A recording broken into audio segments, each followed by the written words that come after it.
이제 기조 발제를 해주실 홍석현 이사장님을 모시겠습니다. 홍석현 이사장님께서는 재단법인 한반도 평화 만들기 이사장으로 계시고요. 중앙홀딩스 회장님으로 계십니다. 홍석현 이사장님께서 평화의 씨앗, 한반도의 번영이라는 제목으로 기조 발제해 주시겠습니다. 홍석현 회장님의 기조 강연을 통해서 통일과 평화의 밑그림을 그리는 시간을 가지시길 바랍니다. 네, 감사합니다.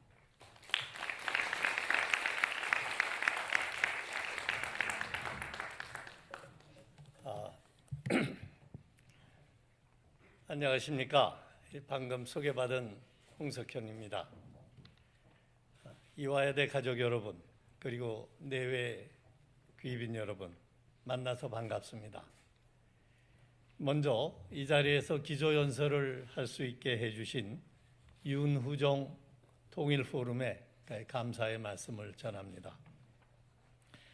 윤후종 선생님은 우리나라 최초의 여성 헌법학자이시고 이화여대 총장, 여성특별위원회 위원장을 역임하셨고 교육을 통해 우수한 여성을 키우는 것이 양성평등의 바탕이 된다는 신념으로 평생 교육에 힘써 오셨습니다.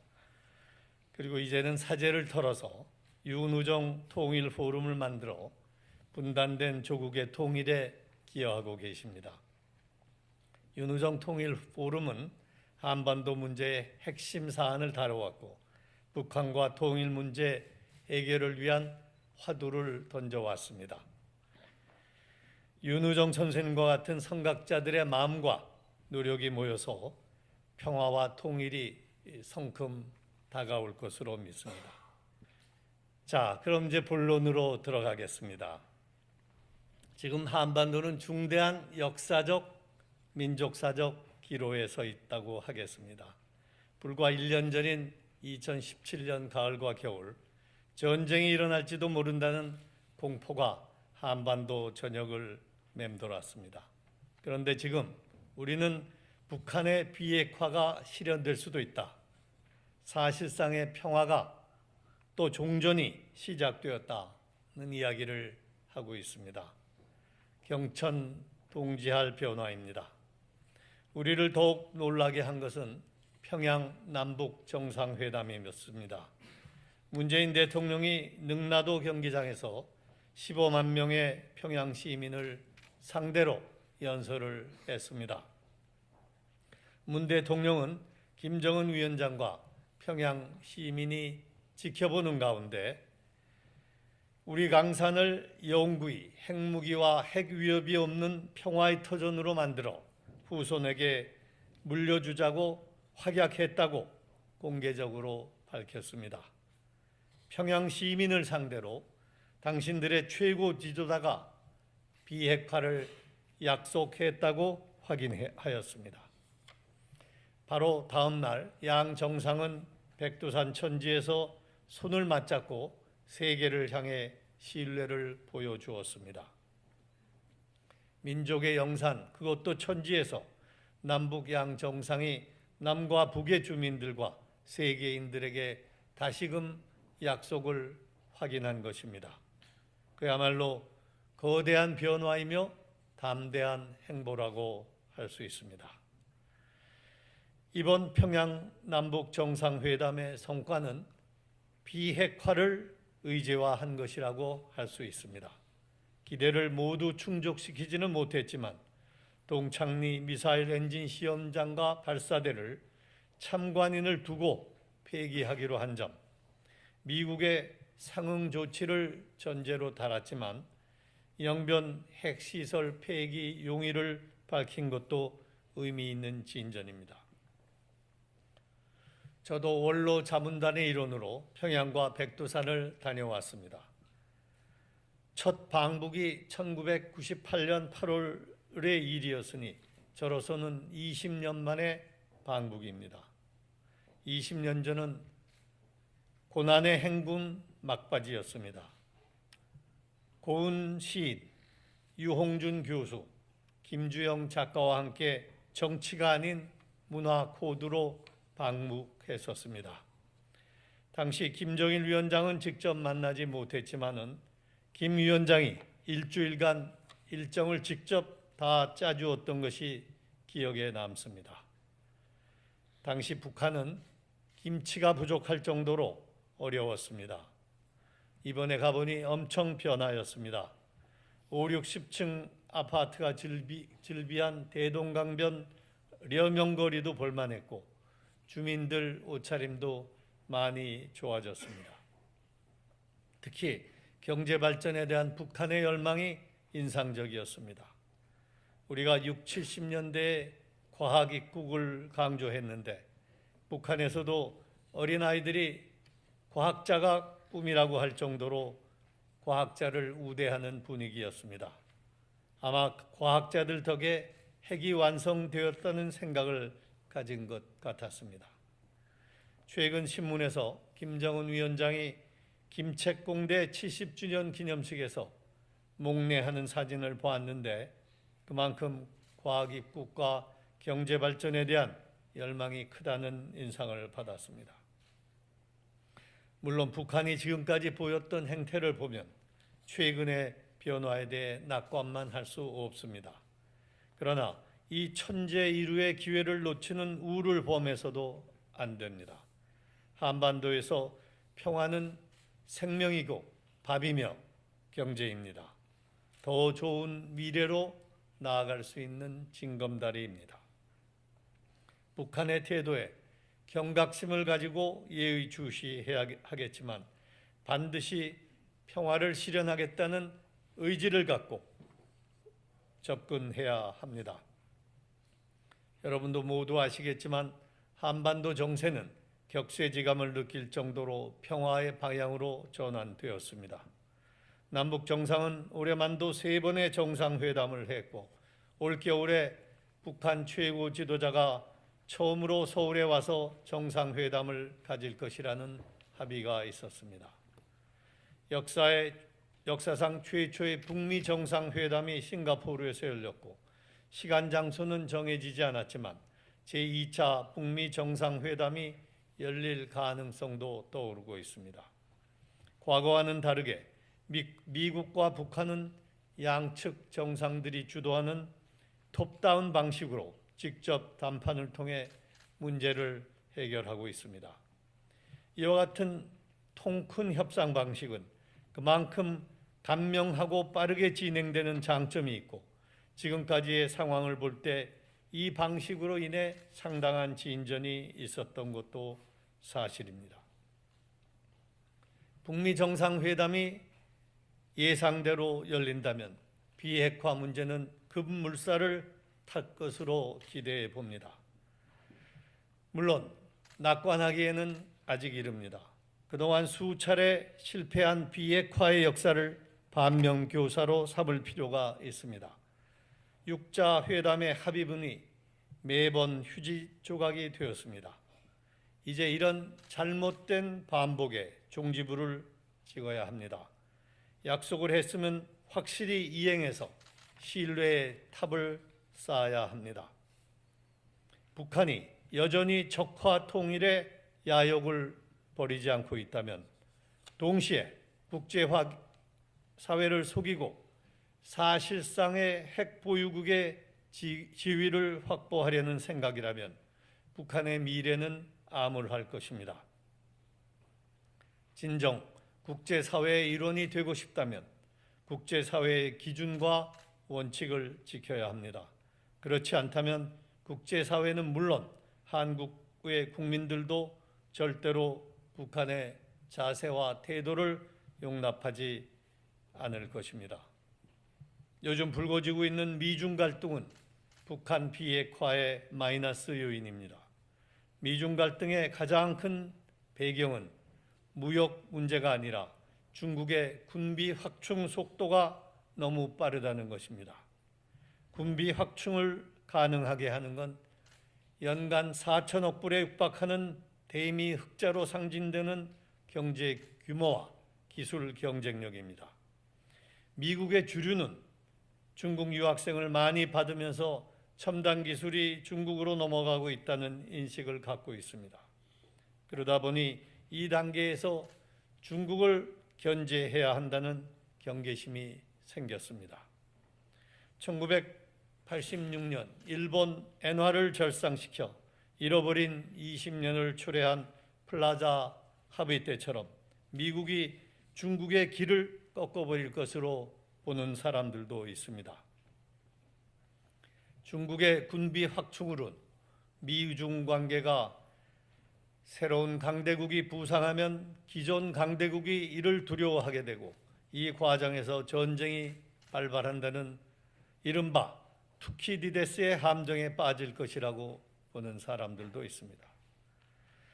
미중의 경쟁을 이용해 보려는 김정은 위원장의 복잡한 심경을 우려하는 시각도 있습니다. 그렇기 때문에 북한은 때를 놓치지 말고 과감한 조치를 취해야 할 것입니다. 김정은 위원장이 우물쭈물하다 트럼프 대통령과 문재인 대통령이라는 황금 조합이 존재하는 지금의 골든 타임을 날리면 훗날 땅을 치고 후회할 것입니다. 제가 이사장으로 있는 한반도 평화만들기 재단의 외교 안보 싱크탱크인 한반도 포럼은 올해 4월 비핵화와 평화체제 달성을 위한 코리아 퍼스펙티브 전략 보고서를 발표했습니다. 여기서 첫째, 신뢰하되 검증이 필요하다. 둘째, 비핵화를 통한 북한 정상화가 아닌 북한 정상화를 통한 비핵화의 실천. 세 번째, 북한 스스로의 비핵화는 어려우니까 우리가 도와야 한다는 현실적 인식. 넷째, 안보 교환과 안보 경제 교환의 최적화된 결합. 다섯 번째, 동북아 체스판을 주도하는 능동적인 외교 등 5대 원칙을 제시했습니다. 우리에게는 1992년의 한반도 비핵화 선언과 2005년 9.19 공동성명 등 과거의 실패를 교훈 삼아 한미동맹을 튼튼히 하면서 북한과의 새로운 신뢰를 구축하는 과정이 필요합니다. 요즘 우리 국민들은 지혜롭습니다. 최근의 상황을 상당히 긍정적으로 보면서도 동시에 경계심을 갖고 있습니다. 북한을 타협과 대화의 상대로 보는 의견이 다수이지만 대화의 진전이 없으면 이를 비판하는 여론이 눈에 띄게 높아져 있습니다. 또 평양 정상회담 이후 대통령에 대한 지지가 급등하고 김정은의 서울 답방에 10명 중 9명이 찬성하면서도 비핵화 없는 종전선언에는 반대가 더 높게 나타나는 모습을 보여줍니다. 국민들은 한반도의 평화와 남북 관계의 개선을 원하면서도 북한의 태도를 믿지 못하는 냉정한 입장을 갖고 있는 것입니다. 저는 개인적으로 북한이 좀 더 빨리 시간 게임을 했으면 어땠을까 하는 아쉬움을 갖고 있습니다. 북한이 조금 더 과감한 행동을 했으면 좋았을 것입니다. 북한은 아직 국제사회에 신뢰를 줄 만한 행동을 보여주지 않았다고 생각합니다. 대륙간 탄도미사일, ICBM을 해외로 반출한다거나 핵무기 몇 개를 해체하는 정도의 액션이 있어야 되었다고 생각합니다. 우리는 사태의 엄중함을 인식하고 실사구시의 자세로 비핵화 해결의 기회를 놓치지 말아야 합니다. 냉전의 벽을 넘어 평화의 길로 들어서면 한반도의 미래는 번영의 시대로 진입할 것입니다. 우리가 이 대목에서 반드시 생각해 보아야 될 점이 있습니다. 남북 문제를 해결하기 위해서는 남남 갈등이 해소되어야 합니다. 통일을 이룬 동서독은 전쟁을 하지 않았습니다. 반면에 남북은 전쟁을 했습니다. 대북 문제에서 하나의 목소리를 내는 것이 중요한 이유입니다. 독일의 동방 정책은 빌리 브란트의 진보 정부가 만들어 헬무트 슈미트로 보수 정부의 헬무트 콜로 연결되었습니다. 이렇게 일관된 정책을 만들어 나아가는 작업을 우리도 해야 합니다. 통일을 앞세워서 분단 체제에 직접적으로 접근한다면 남남 갈등이 심해지고 될 일도 안 되게 됩니다. 여야 정치권을 보십시오. 진보 정부가 10년간 폈던 정책을 보수 정부가 다 없애는 상황에서 남북 문제를 과연 풀 수 있을까요? 요즘 관심의 초점인 김정은 위원장의 서울 답방에 대해 이야기해 보겠습니다.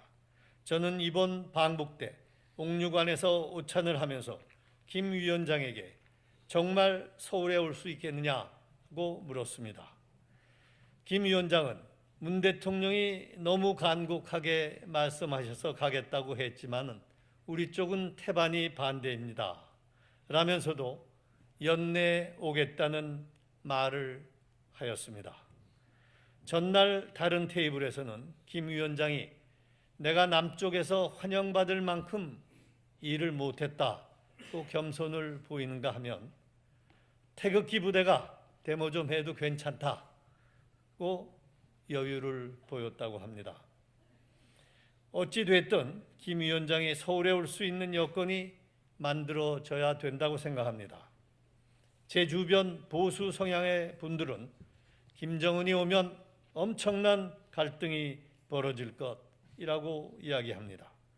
그렇기에 문재인 대통령이 북한에 가서 열심히 설득한 만큼 야당 지도자 보수와도 많은 대화를 해야 한다고 생각합니다. 김 위원장도 100% 환영을 받을 수는 없겠지만 분위기를 만들려면 비핵화 행동을 하고 종전선언과 북미 정상회담이 이루어지는 조건을 갖추려고 노력해야 합니다. 야당도 협조할 것은 협조해야 합니다. 다만 여당이 성의를 보여줘야 합니다. 독일이 그랬던 것처럼 정권이 바뀌어도 변치 않는 정책에 관한 남북 합의를 만드는 과정을 세워야 합니다. 국회에서 비준할 수 있는 합의를 만들어서 굳혀가는 작업이 대북 정책이고 남남 갈등을 줄여가는 첫 걸음입니다. 우리 내부의 신뢰를 높여가는 과정이 반드시 필요합니다. 이제 남과 북은 흡수 통일과 적화 통일 모두를 잊어버려야 합니다. 평화가 우선입니다. 남과 북이 서로 오가고 만나고 느끼고 대화하면서 동질성이 회복될 것입니다. 그렇게 시간이 흘러 남과 북의 주민들이 정말 이제는 합치지 않고서는 못 살겠다는 이야기가 나올 때, 그럴 때 통일은 우리의 시야에 들어올 것입니다. 시간이 필요합니다. 평화로운 한반도를 통해 통일의 씨를 뿌리고 싹을 틔워서 열매를 맺는 인고의 시간이 더 필요합니다. 그렇게 통일은 다가올 것입니다. 그리고 끊어진 혈맥을 이어 반도성을 회복해야 합니다.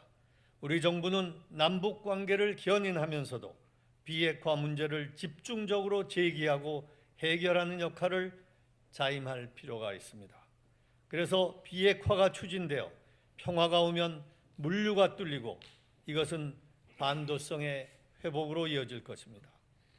반도성을 회복하는 것은 도약의 시대가 열림을 의미합니다. 우리는 대륙의 관문이며 해양의 출구입니다. 유럽에서 대륙의 관문은 유럽 최대의 무역항이자 유럽 경제 공동체의 관문인 로테르담입니다. 이제 비핵화가 실현되고 남북 관계가 진전되면 부산항이 그 역할을 담당할 것입니다. 남북의 사실상의 평화 상태는 한반도 1억 명의 내수 시장을 성장시킬 것입니다. 서울대학교 통일평화연구원은 남북이 통일되면 통합되면 종합국력지수가 2030년 세계 6위, 2050년 세계 5위로 올라가 신흥 강대국이 될 것이라 예상하고 있습니다. 한반도는 유라시아 대륙 철도의 출발점이자 종착점의 역할을 할 것입니다. 연결된 도로와 철도는 사람과 물자, 정보와 문화를 싣고 퍼져나갈 것입니다. 세계 물류와 문화의 중심이 될 것입니다. 군사비를 절감하여 경제에 투입할 수 있을 것이고 EU와 같은 지역 안보 체제를 구축하는 데 한 걸음 더 나아갈 수 있습니다. 급작스러운 통일을 겪은 독일은 동독의 주민들에게 그 후 20년 동안 약 2조 유로 3,548조를 소득 보존 비용으로 사용했습니다.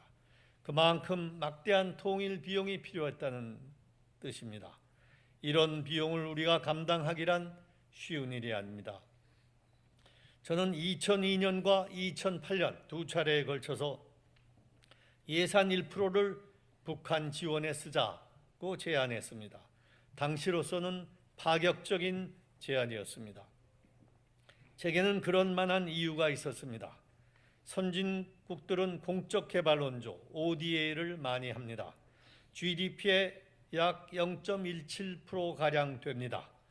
우리도 한국국제협력단을 통한 지원 금액과 함께 예산 1%가량을 적립해 나간다면 0.15% 수준은 맞출 수 있을 것으로 계산했습니다. 먼 나라를 지원하지는 못하더라도 우리 동포인 북한을 위한 적립을 해 나가자고 한 것입니다. 그런 뜻이었지만 안타깝게도 메아리는 없었습니다. 만일 그때 적립을 시작해 나갔으면 지금 7, 80조 정도는 쌓여 있을 것입니다. 한반도 평화체제를 통해 북한 경제가 최대한 성장해야 합니다. 남북한의 격차를 최대로 줄여나가야 합니다. 아마도 오디세이와 같은 긴 여정이 될지도 모르겠습니다. 그 시대는 지금 청년들이 주역입니다. 평화와 통일의 시대는 지금 일자리와 불평등으로 고통받는 청년들에게 진정 황금기와 같은 한반도가 될 가능성이 있습니다. 저는 북한 경제의 가능성을 굉장히 높게 보고 있습니다. 제가 지난해 대미 특사로 미국에 가서 렉스 틸러슨 당시 국무장관을 만났습니다. 틸러슨은 기업가 출신이고요. 자기 친구들도 북한에 투자하겠다는 말을 많이 한다고 제게 이야기했었습니다.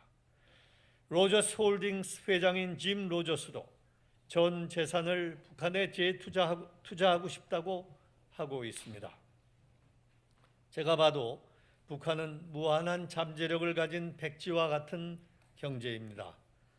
우선 우수한 인력이 있습니다. 또 자원도 우리보다 많습니다. 백두산이나 원산, 묘향산, 칠보산과 같은 많은 관광 자원을 갖고 있습니다. 북한 경제 개발의 가능성은 상식적으로 봐도 매우 큽니다. 다만 우리가 겪었던 것과 같은 경제 개발의 시행착오는 피해야 할 것입니다. 친환경적 성장을 이루고 분배의 정의를 지키고 도시 집중이 아닌 균형 발전을 할 수 있어야 합니다.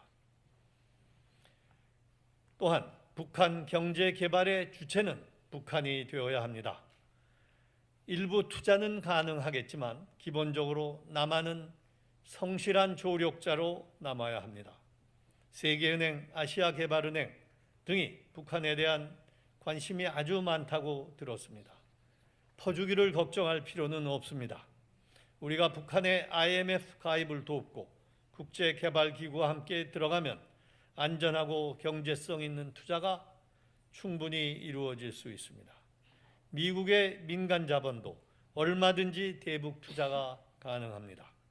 북한 지도부의 마음속을 알 수는 없지만 중국보다 미국에 의존하고 싶을 것입니다.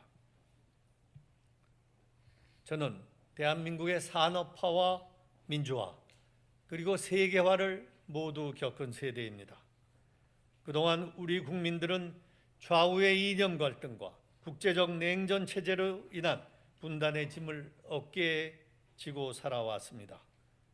이어 분단의 폐허 위에서 나라를 경제를 살려낸 산업화와 국민을 억압했던 군사 독재를 겪었습니다. 독재에 맞서 민주화라는 거대한 국민 승리를 만들어낸 1980년대 그리고 세계화 응전을 시작한 1990년대를 지나왔습니다. 이제 힘들고 낡은 유산은 우리 세대가 다 짊어지겠습니다. 이제 젊은 세대는 평화와 번영의 시대를 만들어 나가기 바랍니다. 새로운 시대는 새로운 세대가 새로운 사고와 새로운 행동으로 만들어가는 것입니다. 그야말로 한반도는 이제 대격변의 시대로 진입하고 있습니다. 감히 말씀드리자면 대한민국은 하루아침에 일어선 나라가 아닙니다. 쏜살같이 지나온 수십 년 동안 국민들이 온몸을 바쳐 지키고 일하고 싸워서 일군 결실이 이 나라입니다. 이제 우리는 분단과 대결의 장벽을 허물고 평화와 번영의 땅으로 가야 합니다. 마음의 냉전을 녹여 평화의 싹을 틔우고 공들여 물과 걸음을 주어 통일의 결실을 맺도록 해야 합니다. 이화의 여성 지도자 여러분, 한국은 영토가 좁고 자원이라고는 그야말로 사람밖에 없는 나라입니다. 한마디로 인재가 유일한 자원인 나라입니다. 그런데 오랫동안 우리 사회는 남성을 인적 자원의 전유물처럼 여겨왔습니다. 그러다 보니 남성 자원은 이제 거의 쓸 만큼 썼고 한계에 왔다고 해도 과언이 아닐 것입니다. 그렇다면 우리 사회 곳곳에 숨어있는 여성 인적 자원을 더 개발해야 하고 최고의 엘리트 집단인 이화가 그 주역이 되어야 한다고 생각합니다. 앞으로 다가올 한반도 평화 시대에는 여성들이 더욱 적극적으로 참여해서 통일의 주인공이 되어야 할 것입니다. 돌이켜보면 남북 관계가 군사 대결과 같은 경성 안보에 치중되었던 까닭에 결국에는 북한의 핵 개발까지 다다르게 된 것이라고 생각합니다. 이제는 남북한 경제 사회적 통합, 문화 예술 교류와 같은 연성 안보 중심의 대북 정책도 필요합니다. 이화 공동체는 새로운 패러다임의 한반도 문제 해결의 중심이 될 것으로 믿습니다. 오늘 소중한 자리를 마련해 준 윤우정 통일 포럼에 다시 한번 감사의 말씀을 드립니다. 이화 가족 여러분 모두 행복하시길 바랍니다. 감사합니다.